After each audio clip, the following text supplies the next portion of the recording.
So we actually did a review earlier this year with a colleague from the CNRS, CEF, the Center for Ecological Functionality, which is up the road.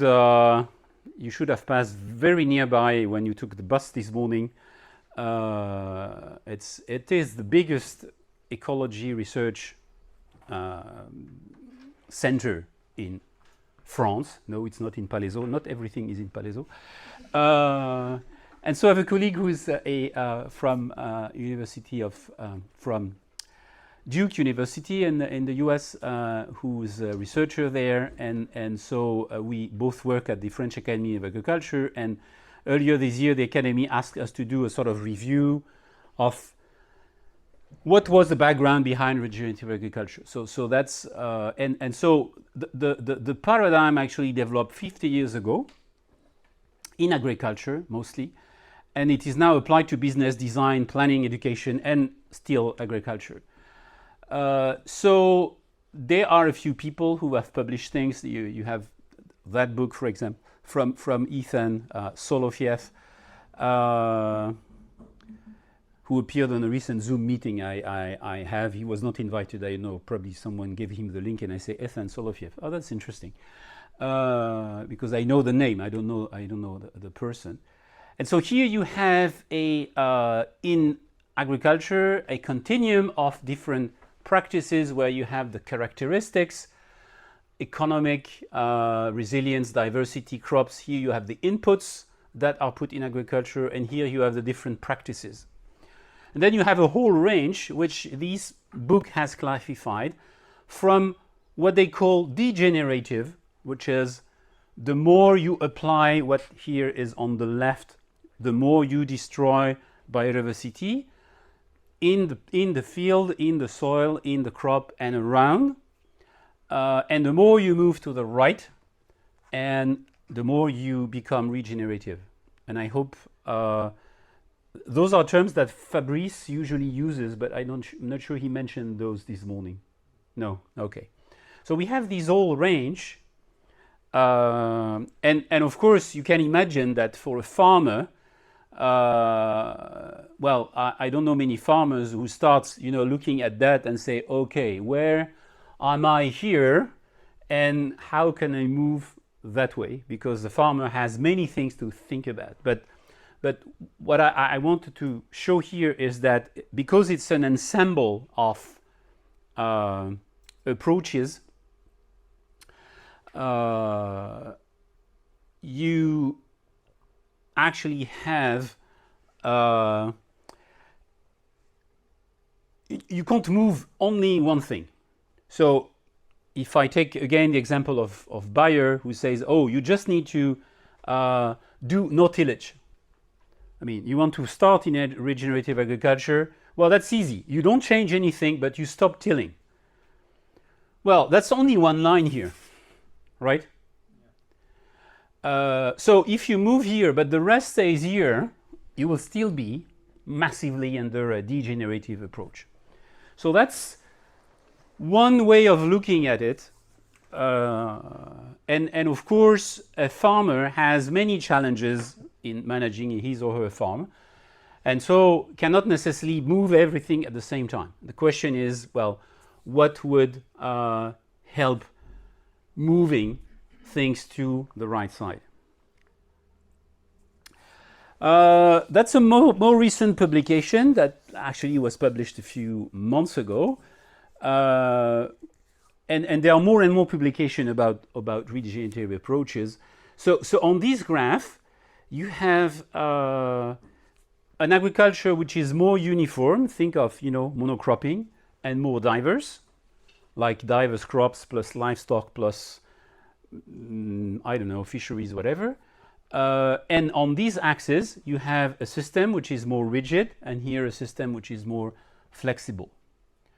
So we have here the degenerative one can be diverse, but in a way, they call it eating down food webs, which is in a way you have resources in an area, but you exploit those resources so much that you end up with less and less productivity.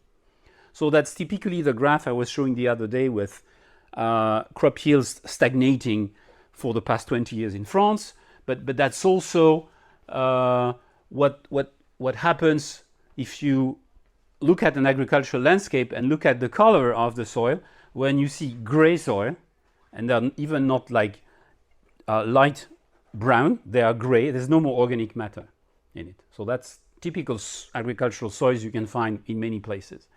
So it means that you've been in a degenerative thing. On the same category, in a way, you have what these authors call coerced, which is, in a way, you are controlling the system, especially with subsidies, where you actually capture the farmers in a trap. They can't change the system because they are so dependent on the subsidies and the framework that has been put around the distribution of inputs and the way their production is collected, that they can't change, because the only two crops which are collected where they are wheat and maize. So even if they would like to produce something different, they could not sell it easily. They will have to call a collector that would have to charge the transport until the price of the product would be lower. Then here, on the most flexible and diverse, you have the regenerative systems, and we're going to see how it works just on the next slide. And here we have what they call the impoverished. So that's where people are in a poverty trap, which in a way means that they haven't been able to move to that level. Their ecosystem is degraded, but there's no system to protect them. So they're typically trapped in such a system. And so the same author describes those four systems through the relationship between the human community and the ecological community. So the ecological community is not the community of the ecologists, it's the community of animal, plants, mushrooms, bacteria, and so on, which are supporting this agricultural ecosystem. So here, in the degenerative, well, the ecological community provides resilience and services, but at the same time, the human community is extracting the wealth from the system to a point where it is degraded. Here, we actually have, we not only, we extract the wealth from the ecological continuum, and to make sure that works, because it can't work sustainably, there's actually subsidies, a whole structure which is imposed to maintain it, because otherwise no one would actually stay into that one. With the impoverished one, we have actually the ecological community which imposes its structure, because farmers have no other choice than supporting droughts, floods, climate change. They have no way to protect themselves from that. And at the same time, the ecological community provides services and resilience, but this is not enough for this human community to thrive. And then we have the regenerative model, where it is actually the human community that provides resilience and services to the ecological community. So it's the opposite arrow. And in turn, the ecological community provides also resilience and services. Questions on that? So it's a framework which I think is an interesting illustration, because in a way it does not, it enables, because the one thing that people love to do in France is to say, yes, but regenerative agriculture, it's not the same as agroecology. Alors, a word of explanation. First, agroecology comes initially from the civil society. It was initiated by a group of scientists and activists that were working with smallholder farmers in the developing countries, which is called the Via Campesina. And they gathered a series of practices and they documented those to create agroecology. And so there were further research on that. And in France, There were a few people who started looking at agroecology to the point where a Minister of Agriculture, Stéphane Le Foll, in the 2012, decided to put in force this agroecology plan with the ambition to reach half of the agricultural farm surface under agroecology in 2025. The problem is that at the same time, and I was at that time, I mean, Fabrice and I were launching the program where he's been working now for 10 years. The Anglo-Saxon world was not open to listen about agroecology because for them this was not scientific. It was almost a religion moved by the civil society. So, and I remember explaining myself to Stéphane Le Foll, you can use agroecology when you speak French, but when you speak to an Anglo-Saxon community, and he did a lot at that time because that's the period of the COP21 in Paris and so on, you should use another word. Well, the story did not end here. France is so active at the FAO that they convinced FAO that agroecology should become the term, both in French and in English, which is fine. Because if you look at the FAO site, you do FAO agroecology, you will find all the principles that I will present to you today. We are speaking, and that was the review we did for the French Academy of Agriculture earlier this year, we are speaking of the same thing, of the same ensemble of principles and practices. And the funniest thing is that when the coalition, the OP2B coalition, which I will present to you later today, was launched, we announced that it would be launched at the General Assembly of the UN. We'll see a video just after later this afternoon. But OP2B stands for One Planet Business for Biodiversity, and One Planet is actually a series of programs. Mostly business-driven, industry-driven, that have been launched under the French presidency under the first presidency of President Macron. And so, of course, the French government was not happy that we were using regenerative agriculture instead of agroecology because the official term in the French policy was agroecology. And I remember a funny meeting we had at the Ministry of Agriculture with senior management from Danone. We were literally summoned to Paris. We had to go that day, that time. So they called me, can you come to Paris? I say, okay, I'm coming. And we had to explain to these people. And in a way, they agreed. They say, oh, yes, but you know, now FAO is using agroecology. Well, yes, FAO is using agroecology, but if you look outside FAO in the scientific world and so on, and well, I can't show you it. I can't show it to you, but if you look at the publications, scientific publications, there was a peak on the publications talking about agroecology in the 2016-2017, and after that, regenerative agriculture takes off. We are speaking about the same thing. So why would the French government stick to something which, when things are moving, as we are, and most important, and that's what we try to convince them, but they didn't really hear that, is what matters is not the words we're using, it's what we put under it. Because we knew already at that time that, you know, our colleagues from Bayer were dreaming of also saying that they were using regenerative agriculture. So let's have a look now at what, the left side, so what I would quickly call degenerative, but probably you can put under that what is called by this author coerced agriculture. And the hidden cost of negative externalities. This is a report that was done by a coalition which is called FOLU and Food and Land Use Coalition, which Alain VIDAL, which you will have on Friday. And I have something to tell you about that, so I need to note because she sent me an email this morning, so I have to. Sorry, that's my notepad.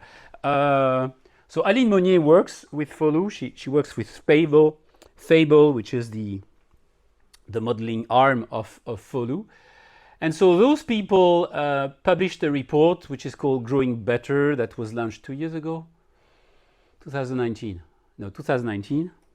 I'm trying to think. We were in New York for the launch, so that could not be the year of COVID. Where they estimated the hidden cost.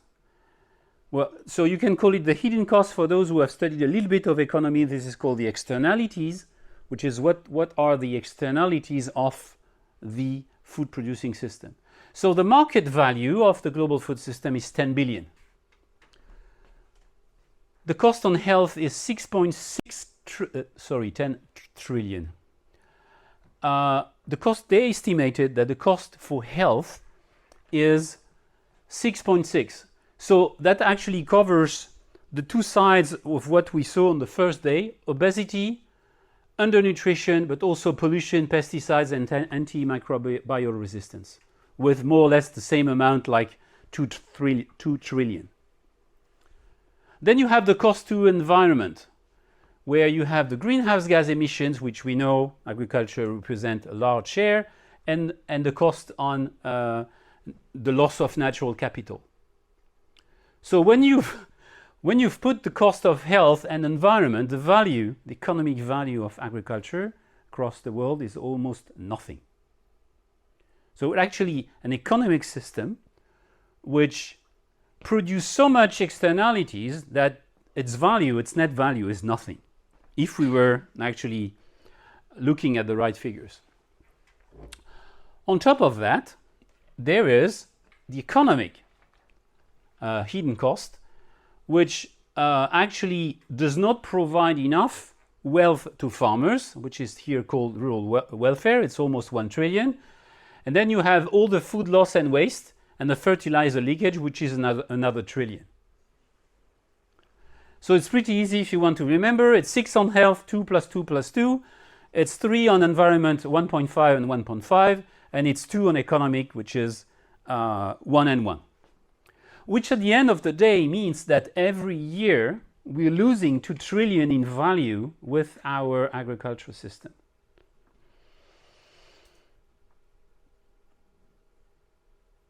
And honestly, no one cares. You know, the French Minister of Agriculture is saying we need to produce more. Hey, I know he's got that report on his desk. He doesn't care.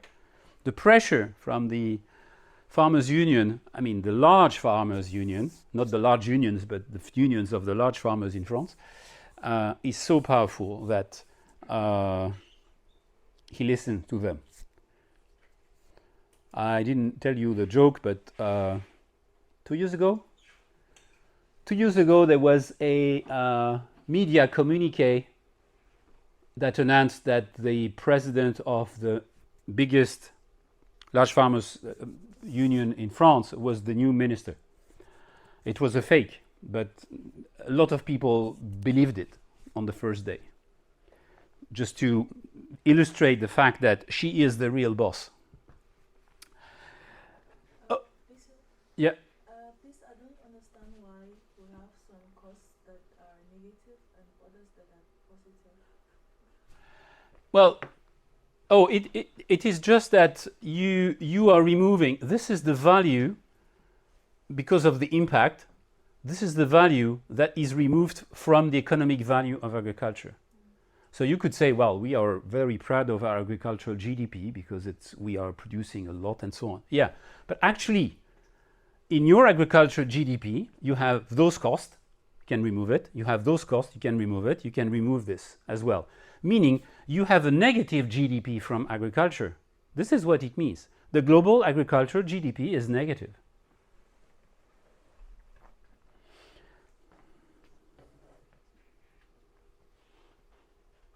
And that's interesting because when people say, you know, you can't operate an economy without growth, we have an economy here which is decreasing every year, right? If we were making the right calculations. But it is paid from another pocket because here you have the health system which is paying for it. All the medical insurances, Sécurité sociale in French, which are paying for that. On the environment, there's not much people paying. And on the economic, well, this is partly paid by the fact that there are subsidies to compensate for the poor rural welfare. But this is not enough. So that's, yes? Just for the environment? Yeah. All Spain is just in theory? Oh, this is not in theory. This is the calculation of how much greenhouse gas emissions, what is the value of the greenhouse gas emissions? So the carbon loss, we have a price for carbon, and there is a price, the environmental economists have a price for nature, which is not necessarily the best idea in the world, but there is a price for nature. So we know how much nature is lost every year due to agriculture. This is easy, it's easy. Agriculture is 60% of nature loss every year.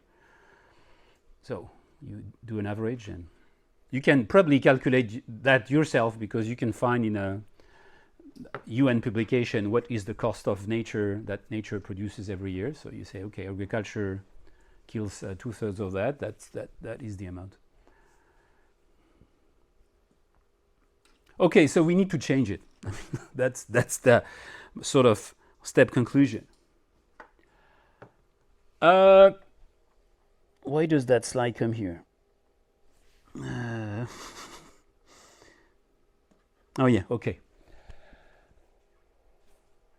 Behind, did you hear Fabrice talking about land sharing, land sparing this morning? No. He has nice music about that, so okay.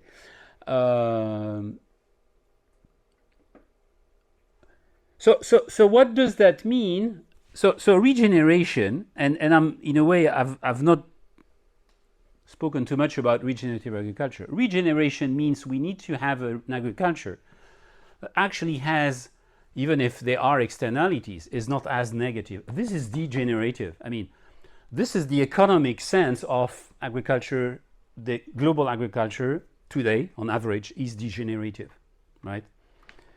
Even from an economic point of view. Under regeneration, there is an issue also about how we use space. This is a satellite picture taken in South Michigan in the US, and you have each of the two picture here are zooms of the ones above. And so here on the same landscape, you have quite what we call in French open field area, where you don't have any trees, any hedges, and this is of course very convenient for mechanized agriculture. And here on the left you have a landscape which is way more structured, where you still have woods, hedges, not necessarily smaller fields, but they are still natural vegetation in between. There was a huge momentum in France in the 60s, but not only in France, many places, especially in Europe, to move from that to that. And there were two reasons for that. One was that because of the different inheritages and so on, when someone was inheriting a farm, that person, that farmer, had a field here, a field here, a field here. So there were an operation which is called remembering, which you put the members together, which has no connection with the fact that you remember something. I don't know if there is a word for remembrement in English. Grace, anywhere. You actually regroup your fields around your farm. This is what it means. But at the same time, because we wanted to mechanize and be able, to come with a big tractor and harvest that field without turning all the time and maneuvering and so on and so forth, we open the landscape, removing the hedges and so on, so that we could operate more easily with mechanized agriculture. And interestingly, there has been a narrative added to that, saying, oh yes, but we still need to protect nature. So let's spare part of the land for nature, and for the rest, let us exploit it, because we need to feed the planet. We need to feed the people. Think of that, my initial narrative, right? So this land sparing approach is often attached to that narrative where we need to feed the planet. And by the way, we also need to protect nature. So let's keep areas which are really exploited. That's where the economic activity happens. And let's have areas like this wood here that we protect.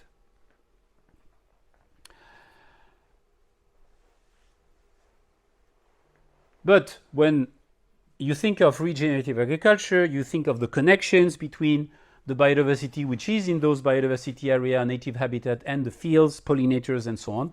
You realize that regenerative agriculture is more on the side of land sharing, where even where you have an economic activity, because you have farmers, you need to produce. I mean, those people, they are trying to make a living from that.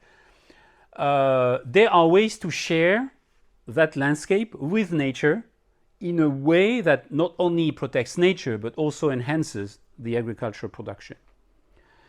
So often you will hear land sparing tenants behind the narrative on we need to produce more, and you will hear land sharing in the mouth of the tenants of the regenerative agriculture paradigm. Well, the reason for that is actually that when you look at the ecosystem services, and I think Fabrice should have mentioned this morning what ecosystem services are, there are 4 big categories: those supporting, those provisioning, those regulating, those cultural. That was covered by Fabrice this morning, right? No? Okay. So ecosystem services are the services which are provided by an ecosystem. Your ecosystem can be, well, here around, whatever. Camargue is an ecosystem. You can have a small ecosystem, a big one. That small piece of grass here behind the window is a small ecosystem as well. And it's providing different services. So, and they're usually classified under 4 categories. Those supporting, like for example, they're providing fresh air, they're providing water. Provisioning, where they provide food typically, but also typically that's probably the best example. Regulating, because of their role in the different cycles, the water cycle, the nitrogen cycle, the phosphorus cycle, and so on. And the cultural value, which is related to the fact that, well, many of you say this morning, oh, this is nice where AgroParisTech is located here, compared to the Plateau de Saclay, right? So I mean, I don't need a long explanation here. From a cultural point of view, we are more here like that here, and this is more like Palaiseau, right? Okay. So now you look at these 3 landscapes. So this one has been optimized for agricultural production, plus we've put windmills, so it's even producing energy, and it's renewable energy, so it's high on provisioning. It does not support much, because the only thing it's actually dedicated to providing food and energy. It does not regulate much, which is if you have wind here, the wind is not stopped. That's exactly why you have those windmills. If there is heavy rainfall, you have good chances that the soil flushes out with erosion, and so on and so forth. And from a cultural point of view, this is not necessarily where you would dream of spending your vacation, right? Okay, in the middle here, you have a medium system where you have a mixture. Well, let me take the other one here. The one with low simplification of the landscape. So in terms of supporting, it's supporting many different things, not only agriculture, because you have wood, and in that you probably have wild animals and so on. So it's low on provisioning, but it's high on supporting. It's high on regulating, because it's filtering water and so on. It's providing oxygen through the trees. And from a cultural point of view, if at least you like to walk in a forest, you have a forest where you can walk. Here it's a bit more difficult, right? If it's hot in summer, you can find some shade here. Well, here you only have the shade of the windmills. And so on and so forth. Think of what all the extremes that climate is putting on us now, you're probably better off here than here. But if all Earth was like that, we probably won't have enough to eat. So here we have a landscape which is a combination of all, and where you see we have a better balance between the different ecosystem services. Yeah. So that's an interesting thing, and so I probably mentioned it to you the other day, because as I'm seeing different people, I sometimes forget whom I spoke about what. But I probably told you that example I gave to these alumni of HEC. Yeah, it was with you. That explained them. I mean, you want to see what is a well-functioning landscape. This is rather that than that. So think of Labos when you leave Paris, what you've done yesterday, and then before Lyon, there's more the landscape you see. Okay. A question? Yes. How do we estimate the cultural ecosystem services? That's a good question. It's usually very local, and they are sampling techniques based on surveys to people. I mean, you don't have a measure of culture, so you have to ask people, which is, how much would you rate? I mean, we could do the test here, which is, I ask you, how much would you rate from a cultural point of view? And it may change depending on which culture you are from. And if you are from the Midwest, and I've shown that picture to different people from the industry, that really interesting. And those from the Midwest, the Kellogg's, Cargill, and so on, they see, oh, that's, for me, that's my countryside. So when they go out of Chicago or whatever, that's their countryside, right? Not for all of them. I mean, some are more dreaming of that, right? But you base that on you ask people to rate them. And of course, you have cultures or places in the world where you would have the cultural dimension would be most where I like to go to unwind on the weekend or on vacation. For others, it would be, for me, it has a spiritual meaning, and so on and so forth. So so interestingly, you have places where you have what is called sacred landscapes, where actually a piece of the landscape has a sacred value for the local population. Like so I remember a place in the Andes where there was a lake that was considered as the connection between the earth and God who was on the volcano. Well, the gods who were on the volcano behind. So that's in the Andes. And so you couldn't do whatever you wanted with that lake, because that lake was sacred, because that was the connection between humans and gods. But at the same time, if you wanted to do something with that lake, you had to account for that dimension. You couldn't say, oh no, I'm going to negate that. I don't care about the cultural values, right? Yes? What would the high, medium, and low represent in the physics? Oh, it's the degree of simplification of the landscape. So it's a little bit upside down, because I'm more like, for me, the one, well, no, because it's more the one who provides the most, because it's unbalanced. But it's the simplification of the landscape. Here you have a very simplified landscape. Here it's partly simplified, because you can see here, well, they have opened a quite large field, right? But some are smaller, and you still have edges. And here, this is almost intact, or there are a few fields here that are encroaching on the woods, but not that much, right? Yeah. So the goal for the highly simplified landscape is to restore integrity. Is that what it means? Yeah, it would mean restoring.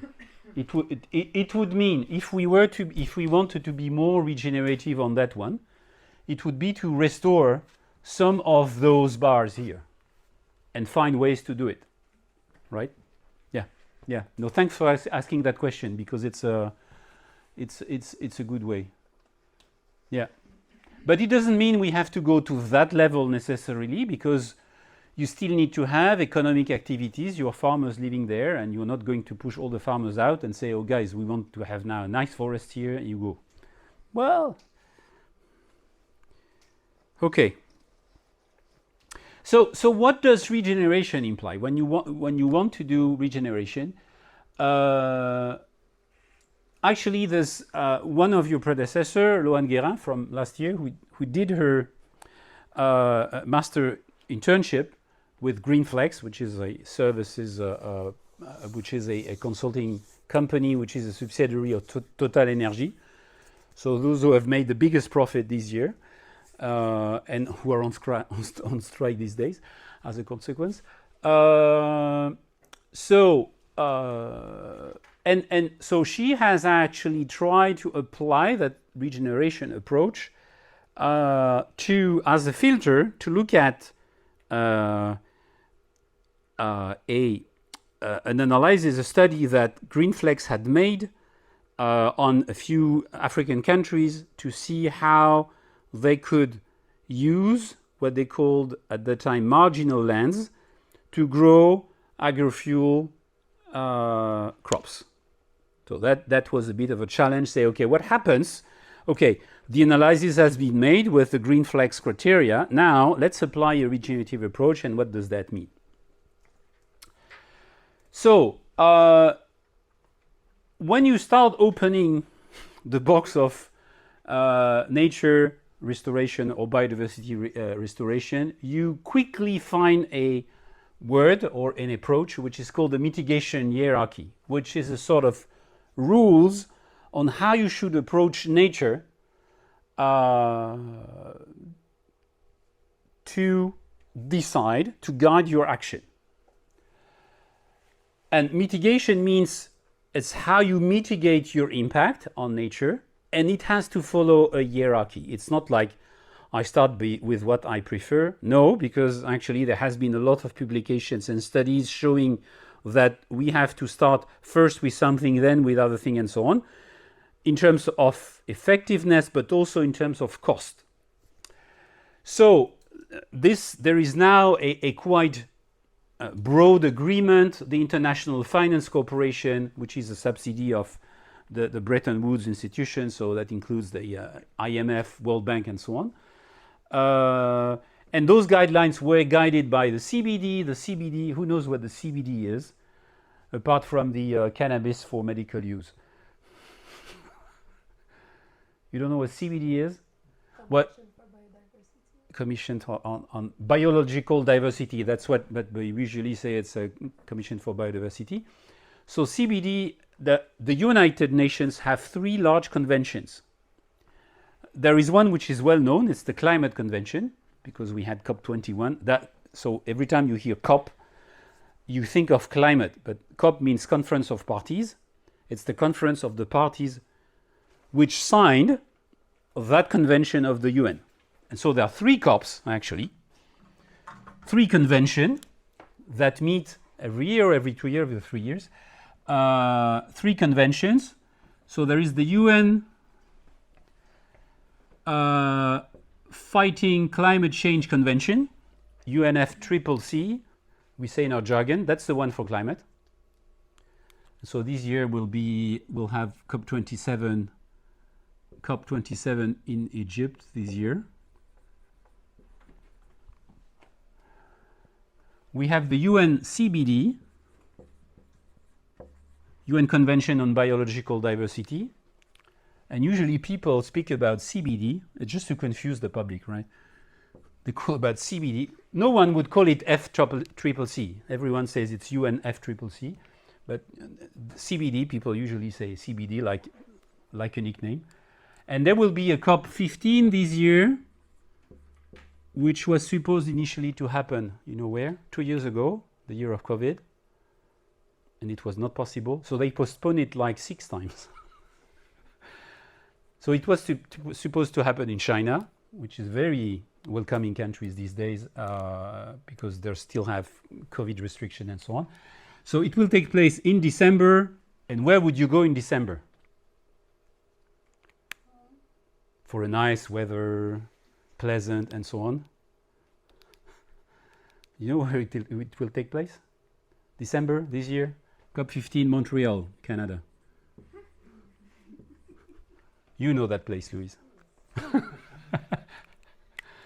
And there's a third one, which no one knows. I mean, well, I would say the general public has usually heard about that one. If you read the fine print in the newspapers, you may have heard of CBD this year. Not you, inclusive, of course, all heard about the two. And there's the third one. And do you know which is the third one? Okay, it won't help, but I write the acronym. It's UNCCD. UN Convention to Combat Desertification. So it's a convention which is rather looking at soils, especially in the developing world. And I don't know when their COP is and where, but there's no one this year. I know, I think the next COP is next year, and I don't remember at which number they are. To tell you that, well, yeah, I'm not a specialist of those conventions. So CBD has actually informed those guidelines. And these guidelines say when you want to mitigate your impact on nature, whether you are a state or a city or a company, those are the 4 steps you should follow in order, which is avoid. You should avoid having any impact first, because that's the most effective. If impact is already happening and in a way you can't stop it, you have to minimize. The other word is reduce. I'll reuse it after, so you'll see reduce a few times. Then you have something which is remediate, which is try to do something about it. And then you could offset your impact, which is you could find a way to compensate for the impact you've had on top of your remediation. But you should follow that order. So think of someone who is alcoholic. The first thing probably to do is to stop drinking. And then if you can't stop drinking because you are only lightly alcoholic, you should minimize. And then, well, then the next step, because you are partly sick of your addiction to alcohol, you have to remediate. And I don't know how to do that about alcohol, but think. And then you could possibly offset, which could be, for example, helping other alcoholic people.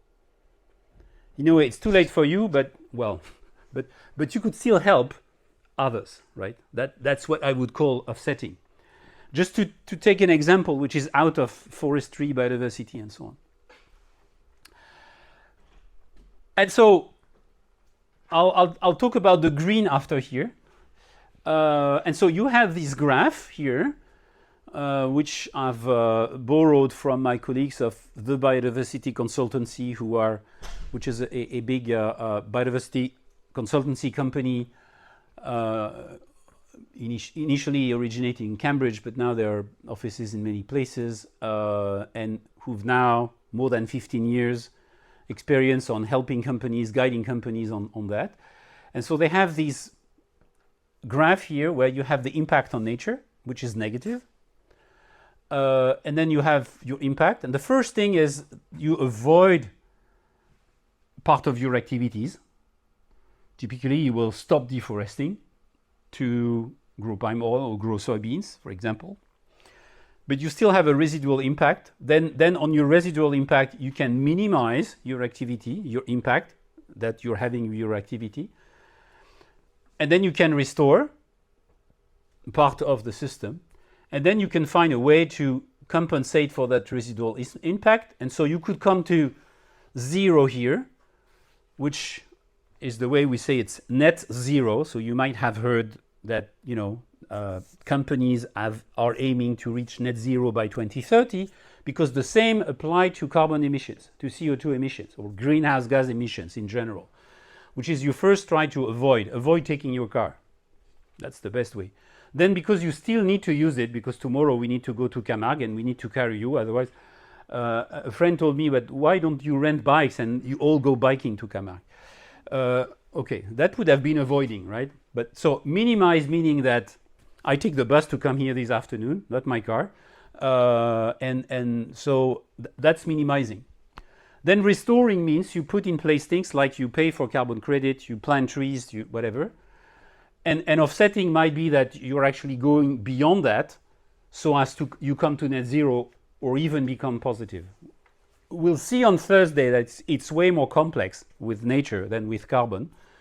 But because with carbon, in a way, because it's global, you have companies, this is what you do when you are paying for your emissions.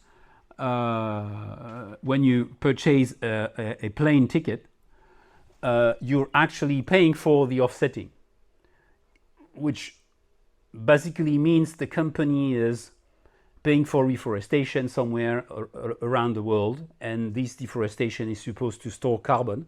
So, but you may have actually stored carbon in Indonesia, whereas you've been flying between Paris and Montpellier, right? Okay, so the best thing is probably you take the train. Well, you take the train. You stay in Montpellier, that will be avoiding, and you have no Zoom because Zoom is using internet and it has an impact. But then you say, okay, I have to go to Paris. I'll be in Palaiseau next Monday, so I'll minimize, right? I'm going to take the train. And then I can say, well, I could compensate my emissions. That would be for carbon. It's a bit more complicated for nature, but that's something we'll see more on Thursday. That remediate here, which is how do we do when nature is degraded and we try to restore it, there's actually a distinction that I will explain just after. Yeah. And there is a network which is called the Science-Based Target Network, which I worked for last year, and I'll mention it. I'll explain later what it is exactly. But I've said under remediate, there are two ways depending on where you are. If you are in an area where there's no major economic activity, and you can still restore nature to a status where it was, let's say, before 1970, the action is restore. But if you are in an agricultural landscape, the only thing you can do, you can't say to farmers, go out, or you can say to cities, there's no more cities here, we're going to have a forest. Let's put all the people from Montpellier outside and have a forest instead, right? No, that you can't do that. So the only thing is that have regenerative approaches where you actually regenerate nature in a system which has an economic activity. And so that's the difference here between restoration and regeneration, which did not exist before, but that with the SBTN 3 years ago, after a long week of discussion, day and night almost, where both Fabrice and I were participating in the Swiss Alps, we finally decided, and that was not in Davos, we were in a monastery, we finally decided, I would say the conservation community, to have these two words to describe these two approaches on how we, in a way, accomplish that step, depending on whether we are in an area where there is an economic activity, which the NGOs call a working space, so a space where there is work happening, or an area where it's not a working space, but it's a natural space, and where what you could do is restoration. And in a way, this afternoon we'll look at the regenerate branch here, and Thursday afternoon we'll look at the restoration branch. So that's a little bit a way also to introduce things for Thursday. Questions on this? So this one, think of this one anytime you want to reduce your impact on whatever it is, whether it's carbon or nature or water or whatever, because first thing to think of, say, avoid. You know, our friends who say, oh, I'm still eating a lot of meat, but I'm sourcing it locally. Say, well, that's good for carbon. But it's still not good for the impact that your meat is having on the environment. So maybe you should reduce your meat. And maybe on some days you should avoid eating it because you can spend a day without eating meat. There are other sources of protein, right? So it's that combination of things. And it's interesting because the carbon compensation, the offsetting, has actually introduced us to a way where we don't change anything. We can keep consuming. And look at the cars. I mean, the typical example are cars, where actually you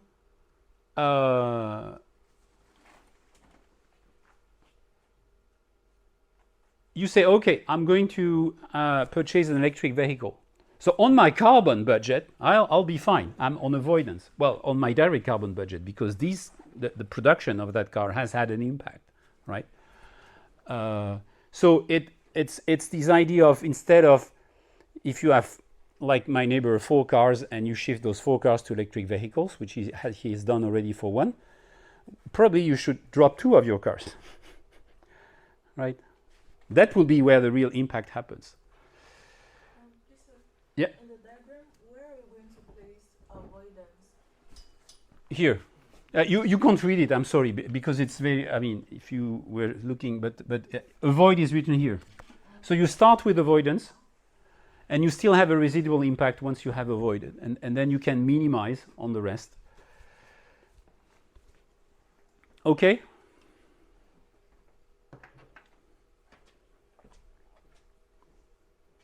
So think of this one. Just to, I try sometimes to not to feel like the guy who's been swimming into that for 30 years. I mean, I discovered the mitigation hierarchy 2 years ago. And for me, it was really an eye-opening thing. Like, wow, this is very powerful on how we change our behaviors, individually and collectively. Say, yeah, avoid first. Can I avoid? Oh yeah, today I could avoid.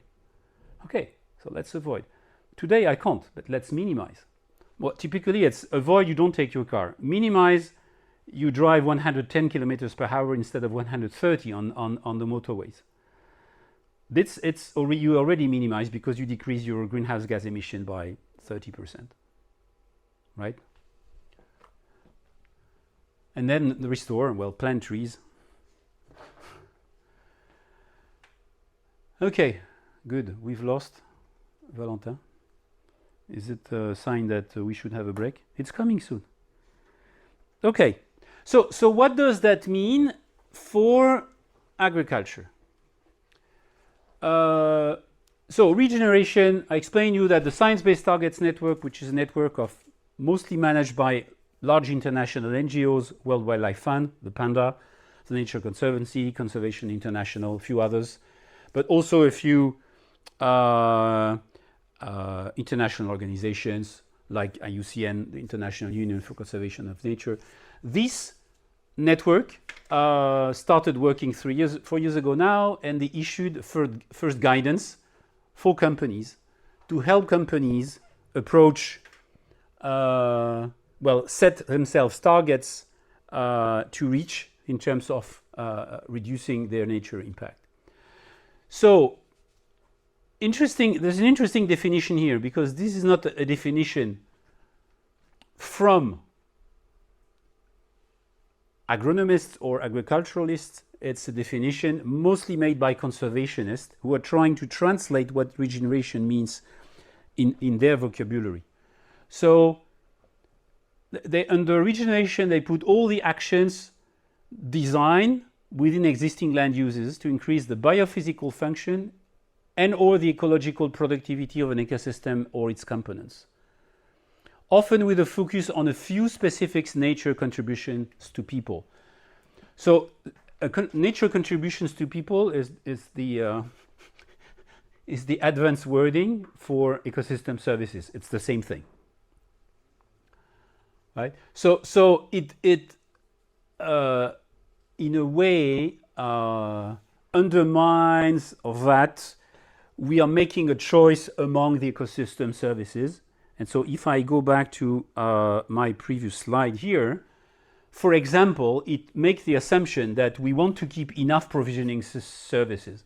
So we won't come back to that landscape. But at least here we make a choice that maybe we don't need that much provisioning, but we need more of those. And so we are moving from that landscape to that one. This is what this definition means. Okay, 1 week of work to reach those 3 lines.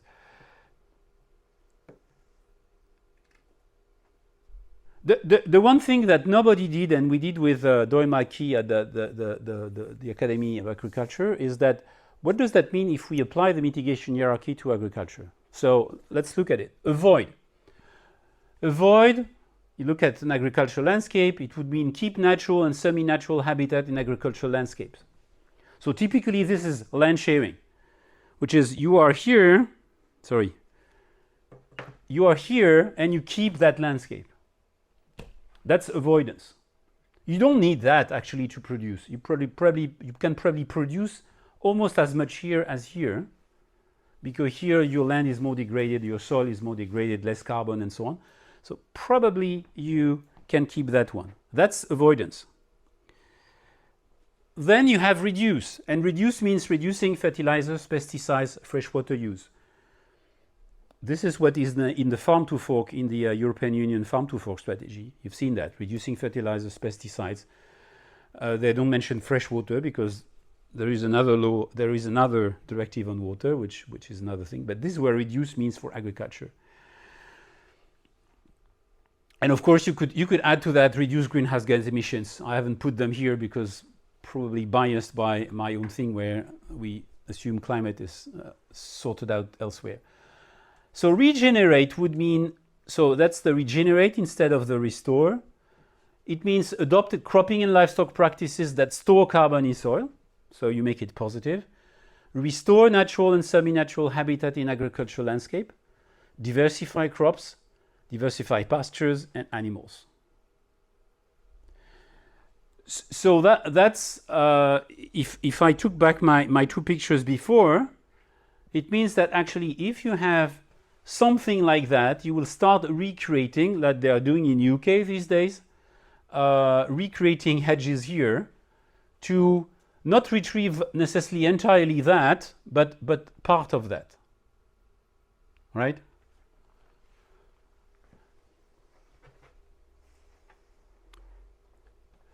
And then the Science-Based Targets Network goes further and say, well, you actually need to transform. And transform means, in a way, thinking beyond just a field which is cultivated by a farmer.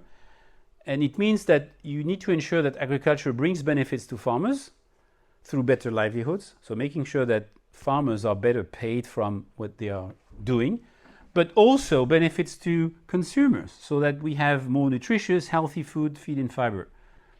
And that, of course, points to everything that Fabrice presented to you with the work of the Eat Lancet and so on. So it's not only about doing good to nature, but also doing good to the people, be them the farmers there, but also the consumers elsewhere in the world.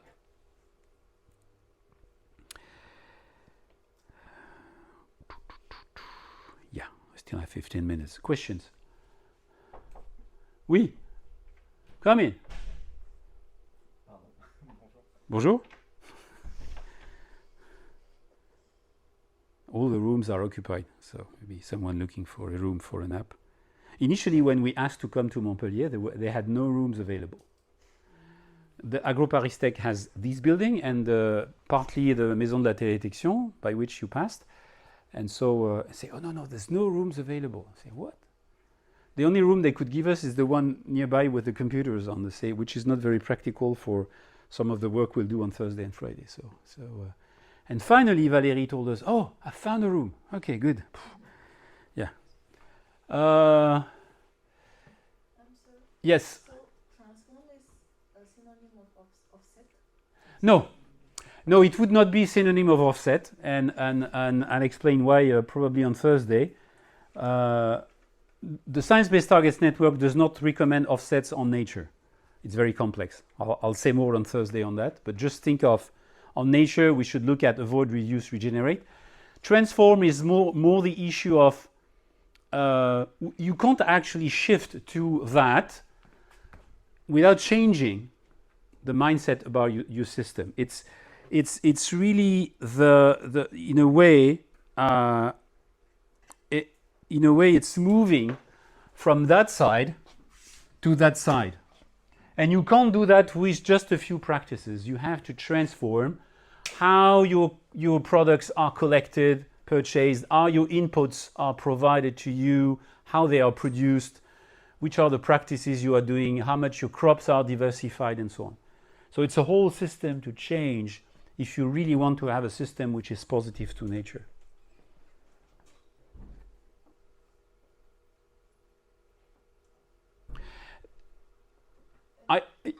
Yeah. For agriculture, is there a reason why they changed the minimize to reduce? No, it's the same thing. It's the same thing. It's actually the science-based targets decided to use reduce instead of minimize for agriculture, but for any activity. It applies to the mining sector and so on. But I think it was partly because they wanted to play with word, because you have avoid, reduce, regenerate or restore, depending on whether you are in a working landscape. So working landscape can be a agricultural landscape, but it can be an urban landscape. When you go in a city, it's an urban landscape. It has an activity. It's a working landscape. But you could also have regenerative practices, like, for example, putting vegetation on roofs or planting more trees in the streets and so on.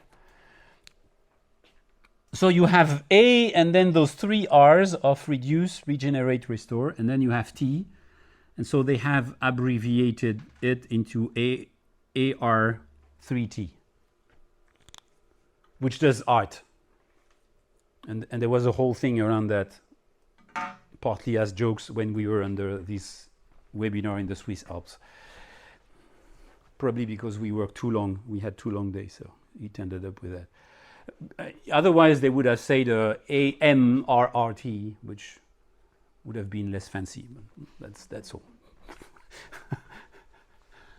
Okay? So first objection is, will it work?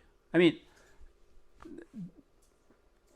when I present this to people in the agricultural area, agricultural sector, those are the 3 questions. Will it work? Will it feed the people and pay for farmers?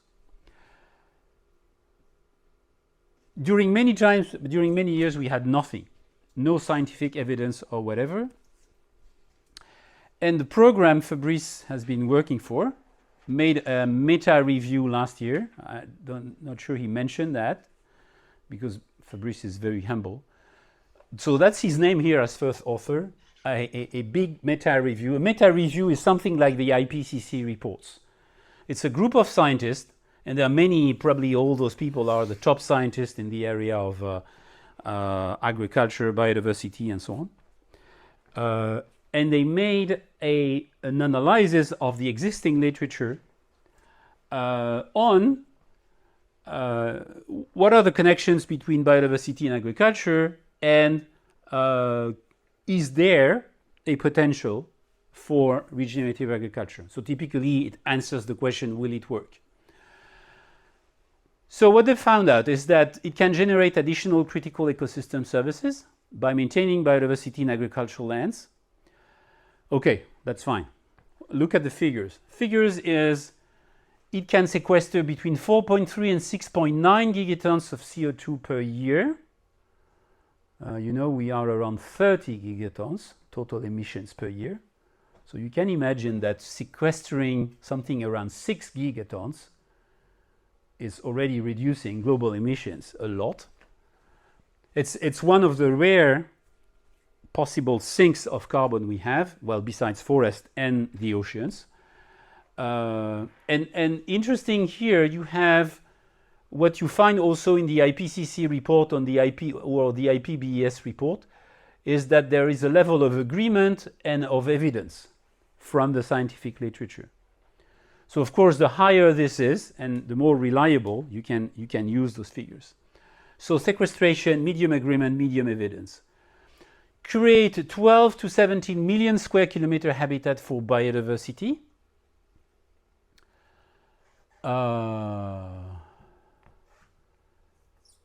This is 25 to 35 times the surface of France.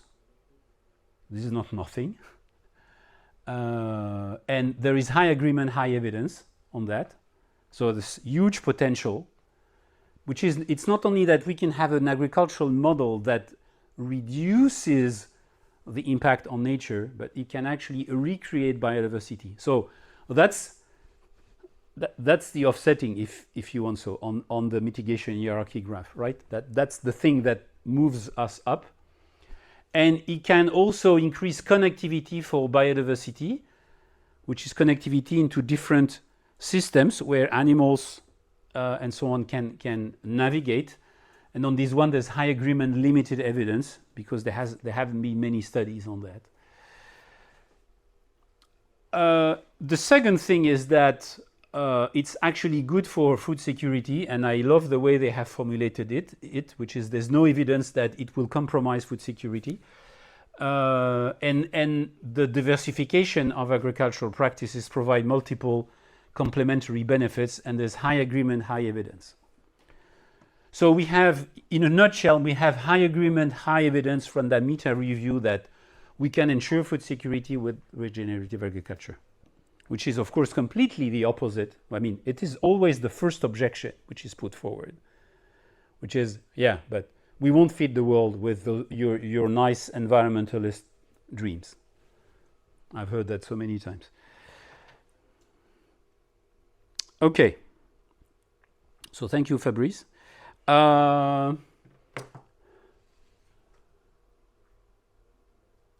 There is another study that was done 2 years ago, and that's the people. Those are people working, and you retrieve Johan Rockström here. This is made by the team he has in Berlin. Oops, yeah. So what do we see here? Come on. Yeah. So what do we have here? So let's look first at the left side of this graph. I'll stop that. Rather show directly on the screen. This is where we are now. Well, we are even above 6.7 billion. And actually, if we want to respect planetary boundaries for the share that agriculture has on the impact on planetary boundaries,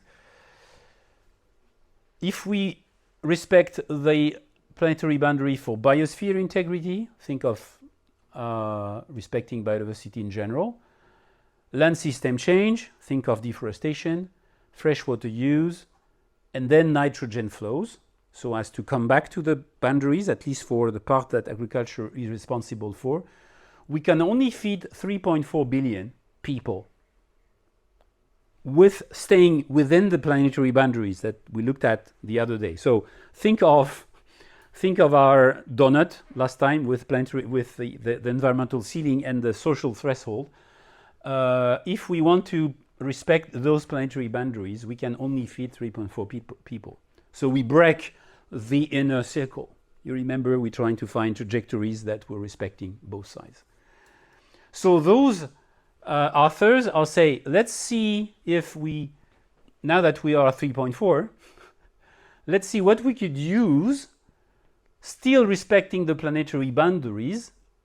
How could we use techniques, innovation, practices, and so on, approaches to feed 10 billion people that we will be in 2050? And so they say, first we have to improve irrigation, we have to improve fertilizer use, we have to improve cropland, how it is used, better use grasslands. And so this brings us from 3.4 to 5.4. Then we have to improve water, nutrients, and land management, which brings us to 7.8. We need to reduce food loss, which brings us to 8.9. And then we need to change diets. That was Fabrice's course this morning. And then we reach 10.2 billion. And so what is interesting is that there are several scenarios which you may have heard. Have you already had courses with Nathalie Denoblet? Yeah, so in the IPCC, there are several scenarios here, which are different scenarios of development, of economic development, which is with SSP1, SSP2, 3, 4, and so on, with SSP3 being business as usual. So this is where, this is the population. And so if we want to respect planetary boundaries, this is the number of people we can feed. If we stay like now, we won't really feed people beyond now. That's probably why we have tension these days. And then if we manage to better practice agriculture, and they don't actually speak about regenerative agriculture specifically, they are talking about a set of practices, but they mention regenerative agriculture in this paper with the idea that there are practices that allow better production without compromising planetary boundaries. All scenarios are actually compatible with those change in practices. The only one which is not compatible is the one where we don't change anything in the way we consume and produce, which is SSP3. In a way, it's everyone adopts the way of life, the American way of life, to simplify. Not only in Europe, but everywhere, in Africa, in Asia, and so on. That's my explanation of SSP3. Nathalie would probably put more detail in it, but okay. But she doesn't answer the phone. I've tried to call her this morning, so she can't say it. Okay. Yeah. Can we come back to the previous slide? Sure. This one, yeah. Does irrigation expansion not interfere with freshwater use? That's a good point, and that's one thing that that's actually what struck me. The problem is a lot of freshwater EU is used by agriculture in irrigation systems which have low efficiencies and are wasting water. And this idea here is more to bring irrigation to specific periods where the plant, you have a drought spell during a few weeks, and this is where you would need irrigation, right? These would require a lot of investment, whereas regenerative agriculture may require less investment. I don't have what I would love to have, and I've already explored with different teams, research teams. Would you be ready to do the same study with regenerative agriculture? But no one has said yes, we want to do it so far, because I would like to have the same thing with regenerative agriculture and add the different practices that we have under regenerative agriculture and see up to where we can go. Is it 10? Is it lower? Is it higher? I don't know. I don't have the answer. So I'm showing this figure because first I want to be honest with you and say, well, not everything here is regenerative agriculture, but we have scenarios where people say, well, let's turn that button and we can see that we can stay within the planetary boundaries. Yes. Okay. 2 more slides, and it's the break. The other question is, will it pay off for farmers? And so to exemplify that, I took from a study that was done 6 years ago by Solagro, which is a sort of NGO, French NGO. I'm looking at the accounts of the France farm. So imagine France is a huge farm that encompasses all the agriculture which is made in France, and that is how much it produces every year in millions euros. So it's actually a lot of money, and that's the total production without the subsidies. The subsidies are here. So this is the whole production, the value of the production. And the graph below correspond to the different costs. So production, it has to cover the charges without manpower. So here you will have mostly inputs, fertilizers, pesticides, and then you have the credits and a few other things. So it comes here. I think the credit is the blue, and then you add manpower and a few other things, which is the green and yellow. And actually, when you have here, when you have, this is what farming looks like now in France. What remains available for farmers is that and that here, and this is paid with the subsidies. So if there was no subsidies, farming, which was profitable during, I would say, between the 70s and 2005, is only profitable because of subsidies. Well, thanks to subsidies. And of course, the big culprit is the cost of inputs, right? So that's interesting because it means that what actually pays for farming today, it's not the type of agriculture you were practicing, it's the subsidies. It's the taxpayers.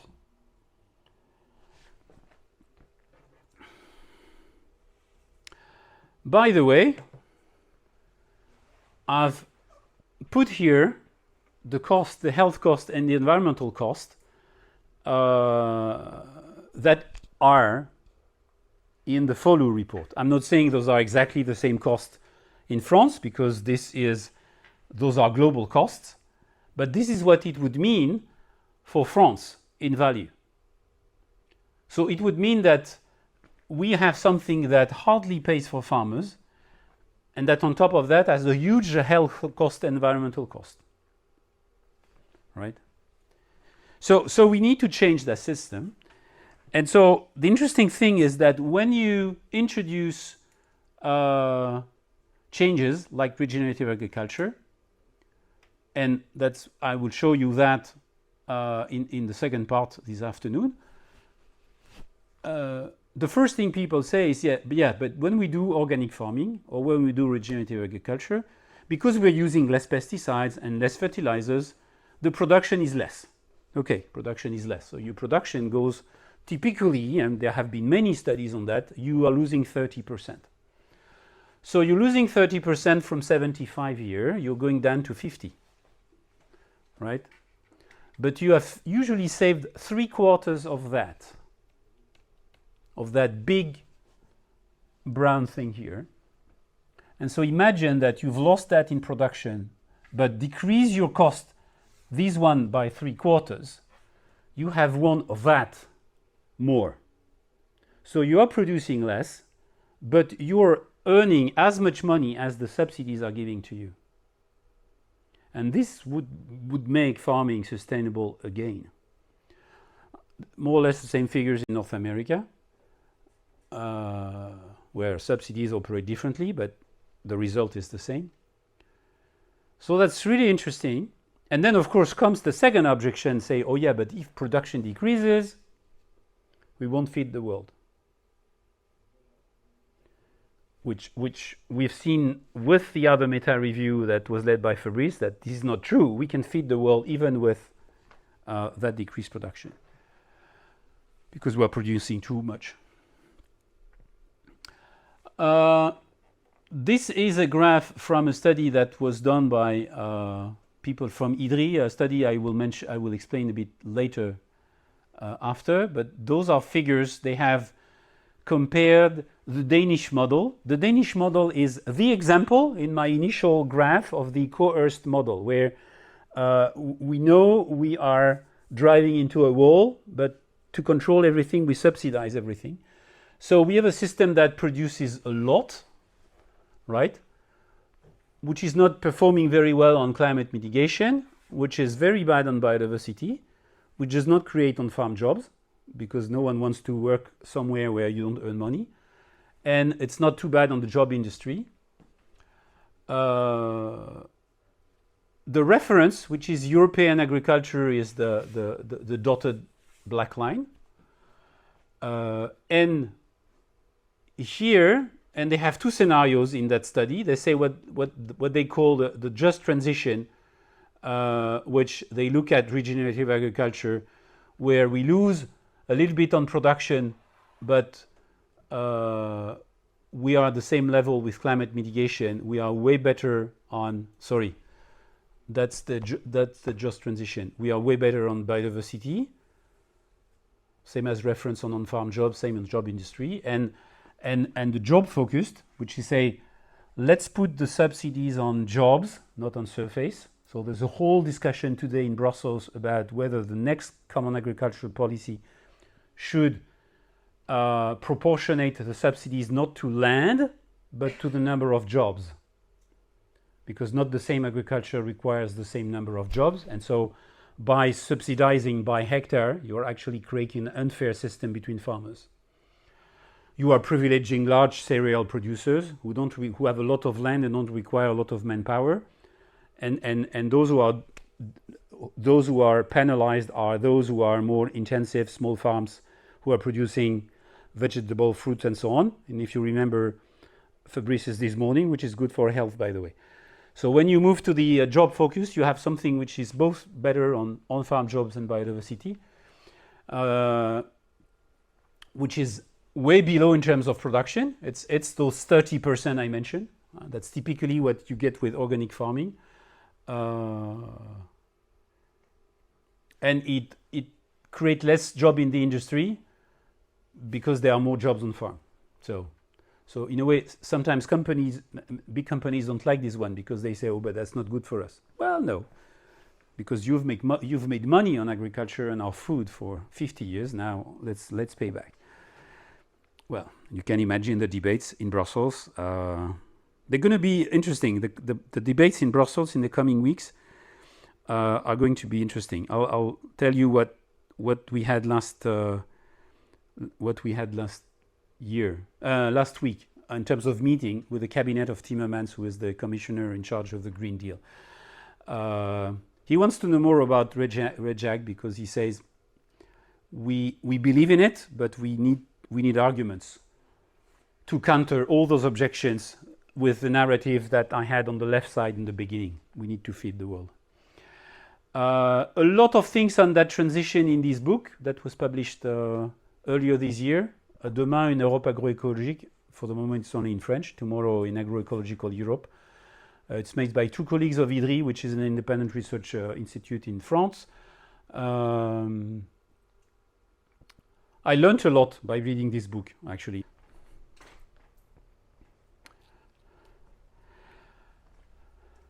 So my second part is looking at a few scenarios, how this change to regenerative agriculture can be adopted, can be scaled up. So we have a few recent scenarios. I mentioned Solagro, the one where we had the farm representing France, where they have tried to see how would look Europe with under REGAG by 2050. And they have decided on this scenario on Solagro. They've decided to keep biofuels, and that actually allows more flexibility on livestock. So they've made a choice where they say we don't want to reduce livestock too drastically because there are still many farmers who rely upon livestock. So that would be too fast a transition. But to balance that, we also need to keep biofuels. We have the most ambitious one, which is TIFA, which I will explain after, that assumes no more biofuels by 2050, but drastic changes in livestock. So those are the two main differences between those two French scenarios. And to my knowledge, those are the only scenarios existing at the European level. And you have what CGIAR has done, so that's the meta-review I mentioned, which assumes the planetary health diet, so the one from the Earth Commission and the Eat Lancet Commission that Fabrice presented to you this morning, by 2050, so assuming that Europe adopts that diet by 2050, and keeping world food security on top. Well, it's not only Europe, it's the whole world. So you see, people make different options on those scenarios, and this is what... so I'm not going to detail all those scenarios, but I would like more to look at adoption and scaling up. So in terms of adoption, so there is this large coalition of 27 member companies, which was launched 3 years ago, OP2B, which is a coalition that I've participated in the launch, and since then I've kept advising them as a freelance consultant, and probably the most ambitious in the industry, where they have made a choice of phasing out agrochemicals, diversifying crops, and restoring landscape biodiversity. So they go beyond, I would say, the basic, the level 0 of REGENAG, where people say we're going to take care of soil health. But on top of soil health and storing carbon in soil, big options are those three ones, but we'll look at that later. I already mentioned European Union, where I mentioned the Green Deal. Within the Green Deal, there's the EU Farm to Fork strategy, but also the biodiversity strategy, and the EU the soil strategy, and all try to promote RegAg in different ways. And there is a larger platform, which is like a little bit like Russian dolls. You say those dolls where you have a small one, bigger one, bigger one, bigger one. I presume that we call them Russian dolls because this is in Russia where you find those. So here you have 27 large companies. The SAI platform, SAI stands for Sustainable Agriculture Initiative, has a platform of more than 150 members in the agribusiness, and they are now initiating a conversion to RegAg, which is way more challenging because they are starting from way further than those members here. But they've decided to join force with OP2B. So recently I've helped organize 2 workshops with OP2B where SAI platform members were invited because they want to know what it means. And especially learning from other companies, like the ones who are on OP2B, what it means for a company to move its sourcing to RegAg, to help farmers transition to that, to help move from the left side of that big graph at the beginning of degenerative to regenerative. So those are more sources of information. I won't detail everything. So let's look at TIFA. TIFA is actually a sort of roadmap for regenerative agriculture in Europe by 2050. So I took it from their slides, and sorry it's in French, but I'll spell it out in English. So they are combining actually 6 things, which are their sort of main assumptions, and they decided we are going to make those 6 choices and see where we go with that. So the first one, they decided to manage fertility at the landscape level, not only at the field level. They moved to giving up on pesticides and to extensify production, meaning you accept a decrease of your crop yields. And the reference they are having to simulate, because we have way more data on organic farming, is organic farming. So they are using organic farming as a proxy to RegAg in 2050, but at least they have science-based data on organic farming. They redeploy natural grassland so that they can produce a lot of the feed for animals. They extensified livestock production, both ruminants and monogastrics, so pork and poultry, meaning there will be less animals, and they will limit the competition between feed and food, making sure that on a given because for the moment the problem when you produce maize as a farmer, you don't know whether it will go for feeding animals or for feeding humans. And they say because we want to protect the food security of people in Europe, we want to decrease that competition between the two. But that means that we have more balanced diets, less rich and more balanced. Think of what Fabrice has explained this morning. And so it's priority given to human food compared to animal feeding. And then only after that, non-food usages, which are fiber and fuel. Think of biofuels, typically. So those are the assumptions they've made, they've put in their model. And so when they combine all that, this is what happens. So there is this book, which I mentioned before, in French, but there's also a quite detailed report, an 80 pages report, which is mentioned here. You'll find the reference in the final slides, which is the study they made in 2018. The book, which was published this year, has 2 differences compared to that study. They have a few more scenarios modeling done, so it's a bit more precise in terms of the result in 2050. And second, they've done this book with a journalist. So this one is a scientific report.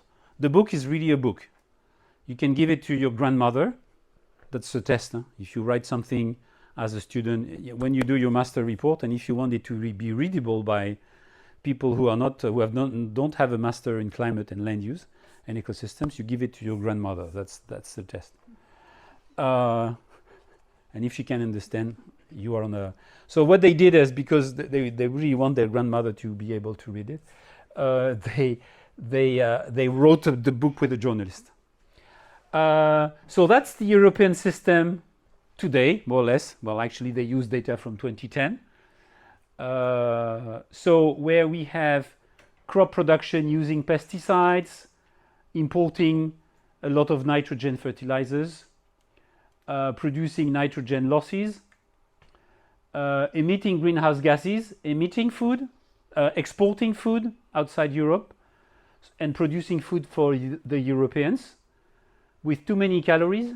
The red one is the bad ones.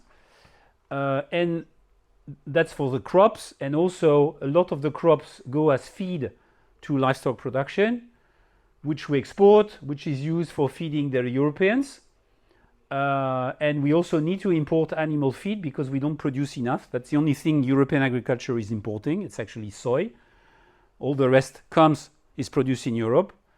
So when your bakery tells you, oh, but the price of the bread has increased because we have tension on the wheat, it's not because we have tension on the wheat, because Europe is actually producing all its wheat in Europe. It's only soy which is produced outside. So it's only because people are speculating. It's not because somewhere we are missing wheat. Huh?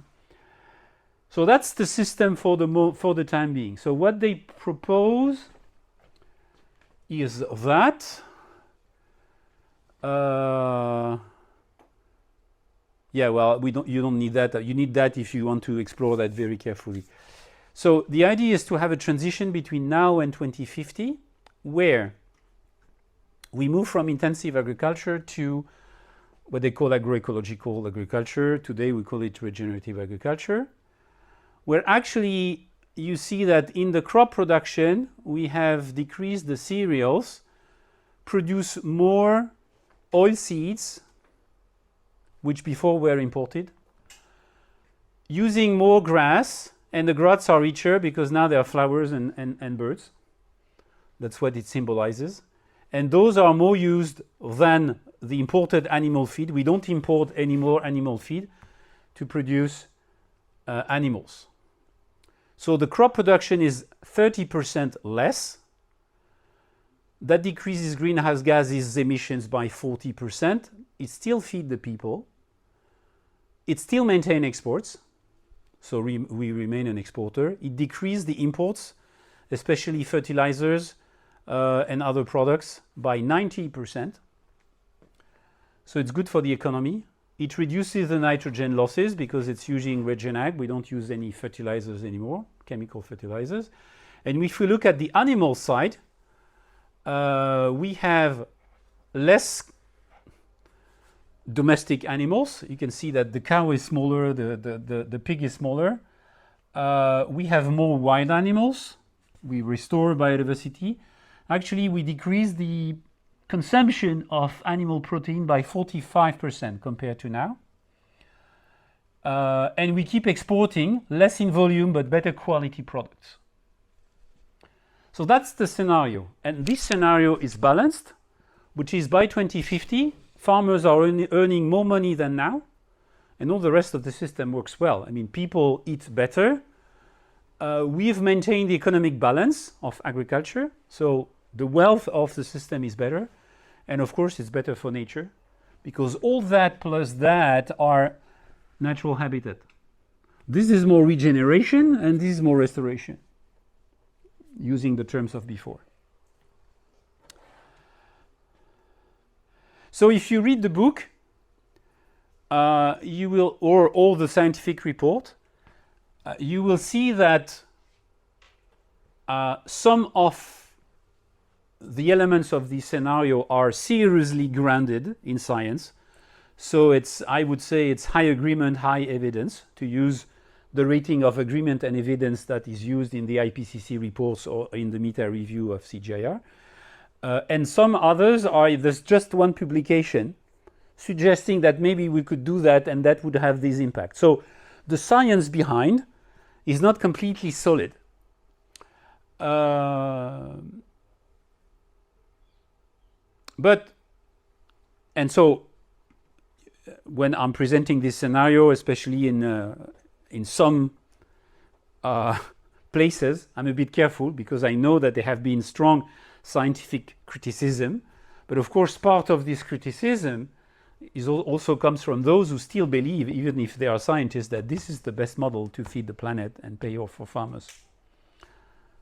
The left side of my two visions of the world. We need to feed the planet. So it's a bit challenging because we don't have enough science yet to support that. There is a simple reason for that. At the time where the French government launched the agroecological plan with this idea to reach half of the agricultural surface in France under agroecology or Regenerative by 2025, they were probably at INRAE, which has 10,000 people, researchers, but not only researchers, but it has 10,000 people, INRAE. There was a team of 20 people working on regenerative agriculture. When Macron said we're going to halt the glyphosate 5 years ago, there were maybe 50 people working in agroecology out of 10,000 researchers. Meaning you have 10,000 researchers who work on that model. That's exactly why students of AgroParisTech last year decided to stay. What we've learned in this school in AgroParisTech is that system.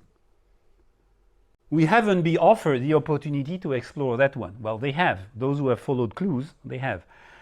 And there's another under the same school base. There is another one on agroecology, another master. But it remains marginal. It remains marginal, and so it's difficult to trigger a change. If we were having half of INRAE's researchers working on that model, I can tell you there will be results supporting that or amending that. Maybe saying, "Oh, this is not feasible." Okay, let's discuss. But this is how sciences progress. But for science to progress, you need to have people doing that science. So there's a big imbalance here. Yes. What are the evidence they provide to follow the first system? Like how they convince people it's better than the agroecology? Well, they are making an assumption. It's in the scientific world, the way you support a vision. I mean, assume we have vision 1 and vision 2, right? And then you look at the literature. And the literature, it's very diverse. And so if you want to support that and say this is the right system, you're going to pick the literature that pleases you, which is more abundant, so that's easy to maintain the dominance of that model because there's more literature on that one than on that one. I'm going to give you an example.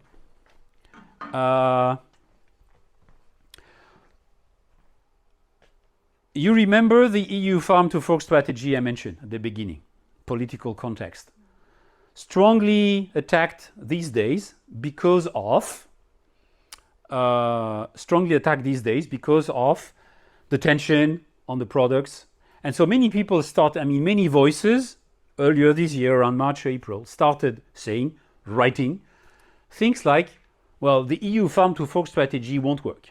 And look what happens now. We need to produce more because anytime there can be a tension in Ukraine and tomorrow it will be in China or whatever, we don't have enough to eat.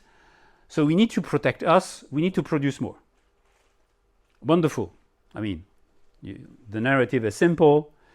For a policymakers, it's perfect because it's simple. They can explain to their voters. That's nice. Okay, but that's a political discourse, right? And then I have a colleague from the French Academy of Agriculture, not the section where I am agitating the whole tree, who published a blog piece somewhere. Don't remember where it was, but they did a thing in Le Monde shortly after, where they said, oh, there is a study that was published by the top world agricultural university, Wageningen University Research, or the University of Wageningen in the Netherlands, that shows that if we apply the farm to fork strategy, which is not far from that, by the way, we won't feed Europe. It won't ensure food security in Europe, let alone the rest of the world, where we are exporting. Okay. So I clicked on the study. As a scientist, I say I want to see what is behind. Well, two things. First, of course, they picked the literature that was supporting their model. First thing. Second thing, you look at the fine print, second page of the study, or third page. It is not peer-reviewed. And it was financed by two entities which are called CropLife and Copa-Cogeca.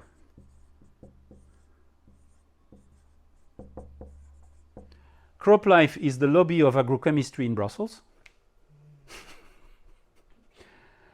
And Copa-Cogeca is the union of the most powerful farmer unions in Europe, which are the farm unions of the big cereal producers. And those ones, they're making their business from that system. This system will kill them, will kill their business. So they have all interest. So they financed two researchers of Wageningen University a study that says, oh, this is better. Pick the best science that supports our model and demonstrate this is working. This is how science happens today.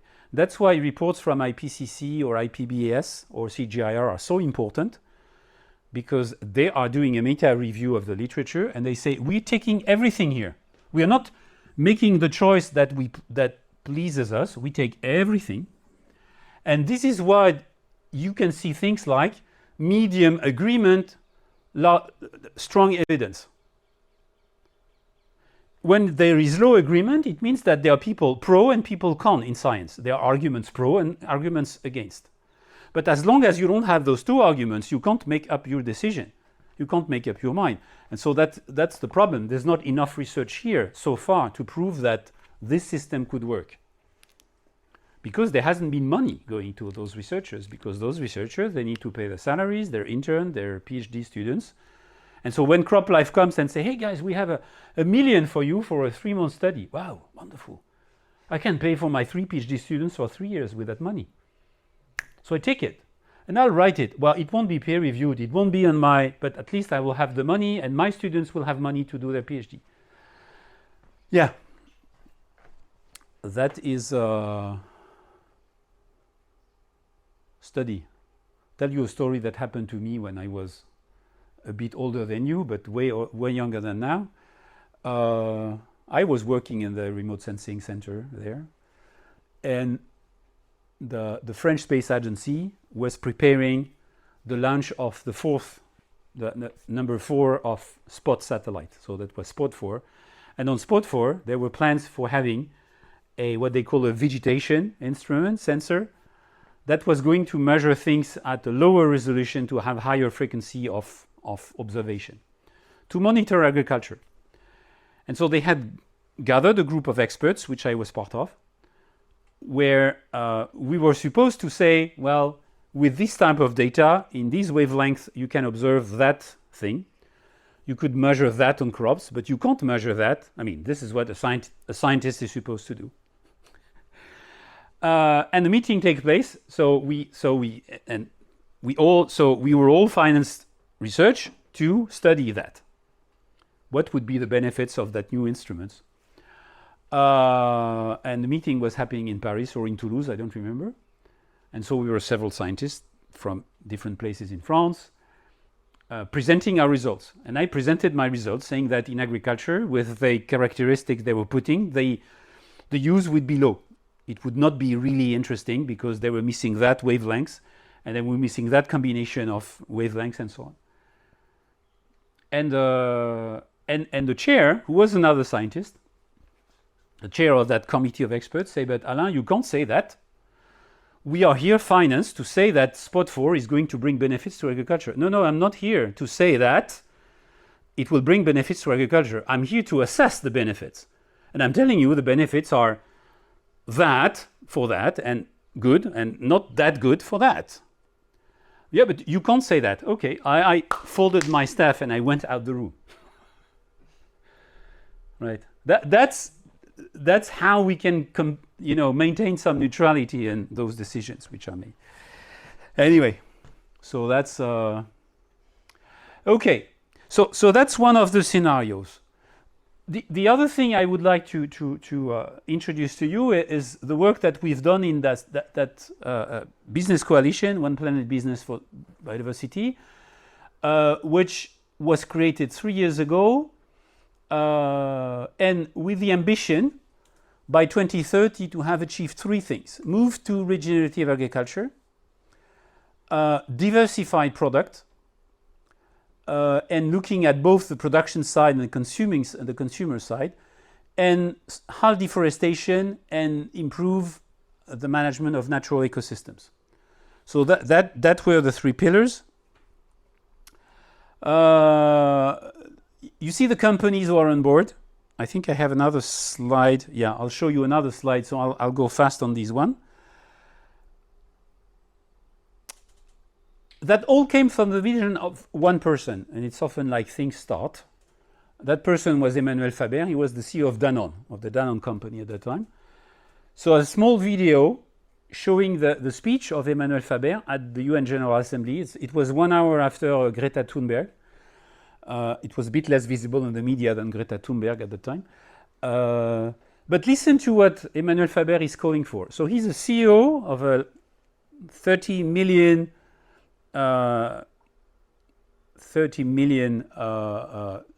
company.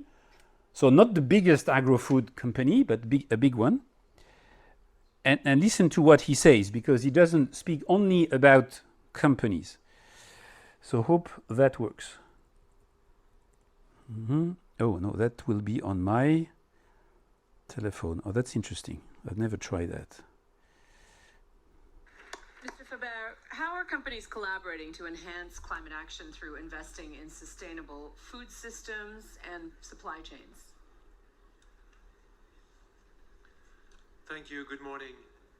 Forgive me to cut it short, but the food system that we have built over the last century is a dead end for the future. In essence, we thought that our science could change the cycle of life and its rules.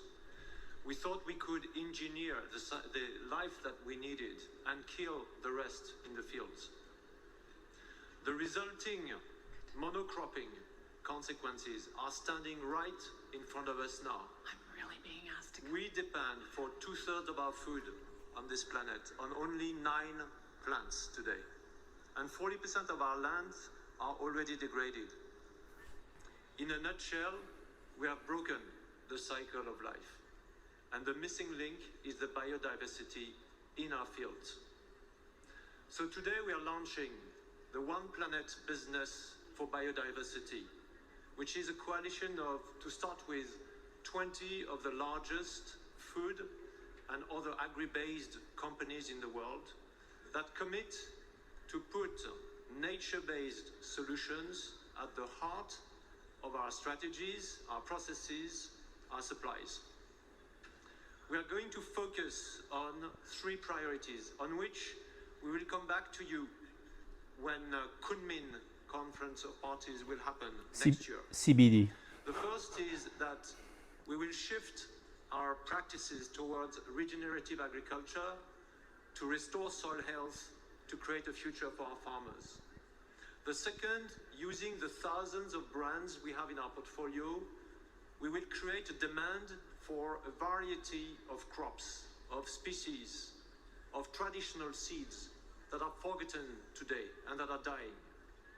And the third is, we will answer the need for an urgent change in the way we address deforestation, and we protect wildlife and wild biodiversity. The total sales of this coalition today is about $500 billion, 100 countries where we operate. It looks big, but it's not. It's only a start. We need many more partners, and in particular, we need your support. That's why I'm here today. We need your support to shift agricultural subsidies from killing life into supporting biodiversity.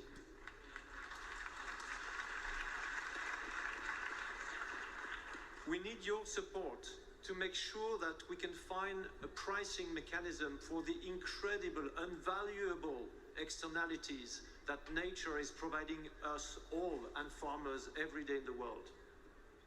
And finally, we need your help to curb finance and make sure that finally they support this agenda. I know it's not going to be easy. When it comes to nature and climate, it takes leadership and courageous leadership. I would really like to beg you to listen to our youth. They are demanding this regenerative culture in the streets and beyond. I would like to invite you also to listen to this inner voice in each of us that whispers that life is sacred. This is where we find our energy every day, in the fields, in the factories, on the markets, to turn this huge tide, because we've been killing life and we now need to restore it day by day, one by one. So with your support, we'll report back in 1 year from now. Thank you. Thank you so much. Reactions, comments.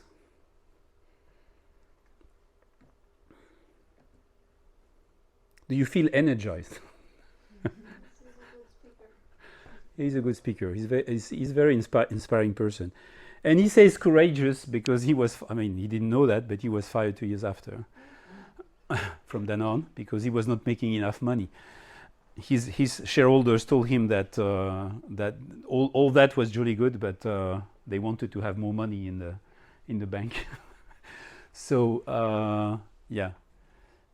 Well, he's found another job. No problem. Can imagine that with such ideas. But no, it really came at the right moment, I think, because that was really the time. And he's mentioning about the youth in the streets. Huh? Yeah, I mean, Greta Thunberg has spoken. There has all those climate youth marching in the streets of New York at the same time. So that was quite a moment. He's calling for the end of subsidies, and he's speaking mostly to heads of states or representative of heads of state. So his message is not only for the business. And the final small thing of the story is that the first person who took his arm when he went out the room after that, so there's someone speaking after him, and then he went out of the room. In the corridor, the first person who takes his arm is the CEO of Bayer, who says, "How can we join you?" And he says, "Well, you stop selling pesticides and herbicides, and then you can join us." Because the ambition was to decrease the application of pesticides, herbicides, fertilizers. So you had to commit to that. And of course, for Bayer, it was a bit contradictory with the business.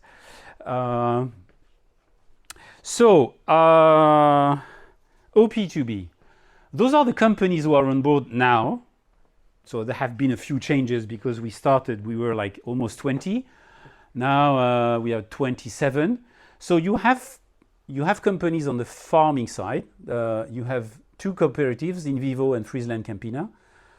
In Vivo is French, Friesland Campina is Dutch. You have an input provider, Yara, which is number 2 of fertilizer producer in the world. They are Norwegian. You have ingredient providers, DSM, Symrise, Firmenich. You have food manufacturer, Unilever, Nestlé, PepsiCo, Danone, Barry Callebaut, chocolate. Arla, dairy products. McCain, Mondelez, Mars, JD. JD is a coffee. You have cosmetic industrial, fashion industrial, L'Occitane, L'Oréal, Natura. Natura has left since then. LVMH, Kering. And we still have a retailer, Loblaw, which is most in Canada. But we also have a few financial institutions and funds. We have the Livelihood Fund, Mirova and BNP Paribas. We have Microsoft on board as well, because of course they are interested in how they could access the data that would support the evidence for that change, and BCG, which is a consulting group. So we have, in a way, the whole spectrum of people we need.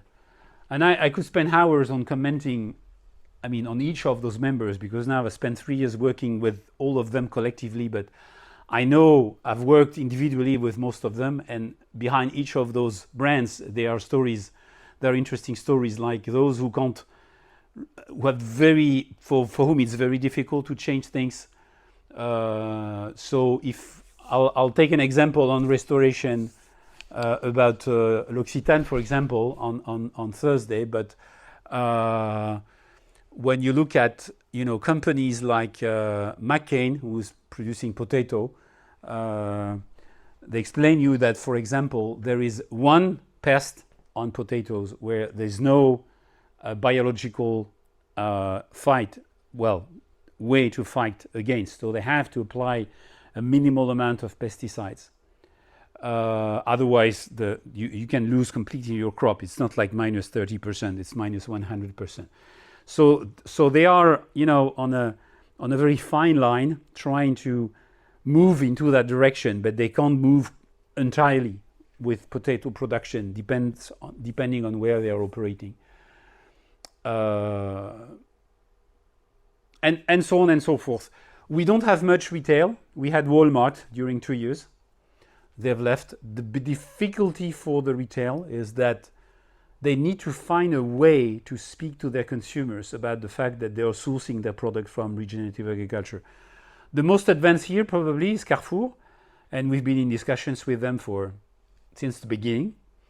It's a bit difficult with Carrefour because it's a French company, not because it's a French company, but they are only operating in France. They have subsidiaries in many places of the world. You can find Carrefour supermarkets in Morocco, Turkey, and a few other places outside Europe. But most of their staff and their headquarters and sustainability people are in Europe. They are changing many things inside their operations, but they haven't joined yet.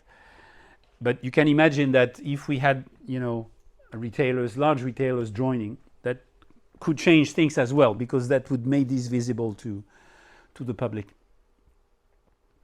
So what does regenerative agriculture means for OP2B? First, it means 4 principles. And I think those are important because, as I mentioned, there is a sort of level 0 of regeneration, which is let's restore the health of soils, which actually is the wording that Emmanuel Faber uses. But there are actually four dimensions. So it's indeed improving soil, water, and carbon retention. That's the first element. It's about decreasing pesticides, herbicide, fertilizer usage. It's about supporting farming livelihoods, because everyone, most companies on board of P2B, it was a strong belief for Emmanuel Faber and Danone that without wealthy farmers, you won't change the system. You need to make sure that you are offering farmers something better off than they've had so far.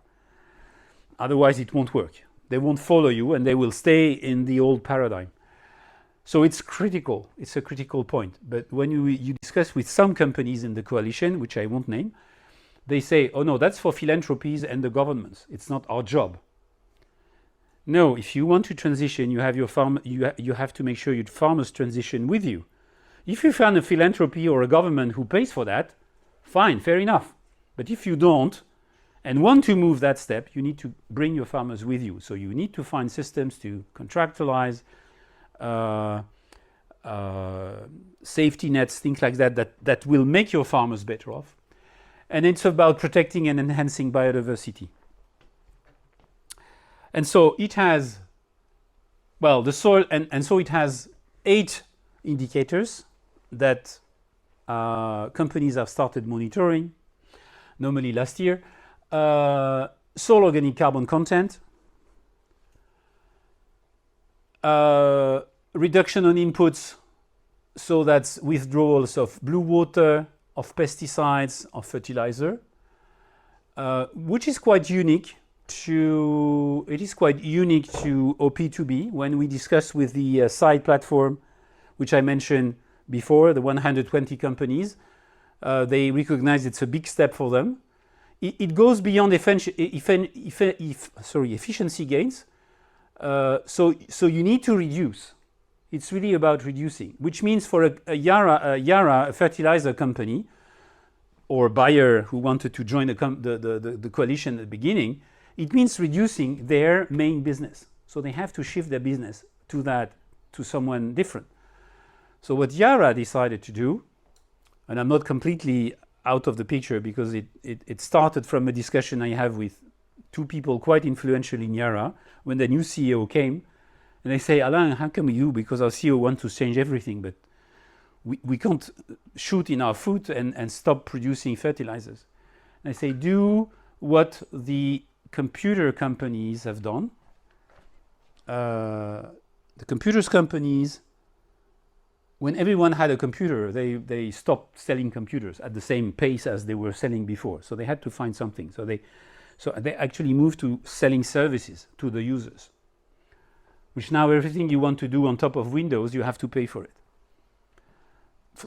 Be an individual or a company. I just give you an example because I had to do that last year. Before, when you were purchasing a new computer and you wanted to transfer your old computer to the new computer, you could do it quite easily. It was a software that was a part of Windows. Now it's no longer a part of Windows. You have to purchase the software and the cable that will connect your two computers so that it doesn't take 1 week, but just a few hours. And it's marvelous because you have the old computer, the new one, and after 2 hours, the new one looks exactly the same as the previous one. So the dream of everyone. But at the end of the day, it has costed you 100 euros. Right? But this is the new business. And so the people of Yara, I told them, guys, you have the largest soil scientist team in the world. Use them to advise your farmers to do everything which is there, which has a relation with soil, how to better use carbon and water in soil. So that's the shift they are doing. I'm not saying it's immediate. It takes time. They need a transition. Everyone needs a transition. You can't stop using your car overnight. I mean, then they're using indicators, farmer household, social indicators. We're working on that these days.